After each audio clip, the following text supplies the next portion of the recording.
Tervehdys täältä Tavast Golfilta.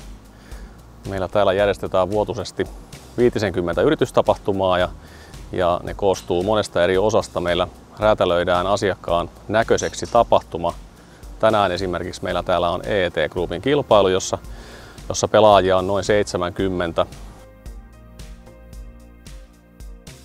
Pelit alkaa tyypillisesti aamulla ja usein yhteislähtönä ja ennen pelejä nautitaan aamiaista täällä meidän omassa ravintolassa ja sitten päästään pelaamaan meidän hienolle kentälle. Kentällä on usein erilaisia erikoiskilpailuja, joissa järjestelyssä me tietysti autetaan ja tehdään golfpäivästä tälle ryhmälle aina hyvä.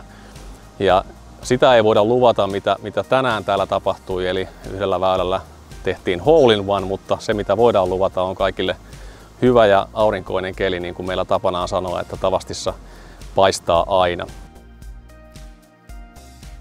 Pelien jälkeen meidän ravintola sitten tarjoaa vielä tietysti ruuat päälle ja kisan jälkeen sitten palkintojen jaot ja muut kun on ohi, niin pääsee vielä nauttimaan meidän hyvistä saunatiloista ja jatkamaan siitä päivää.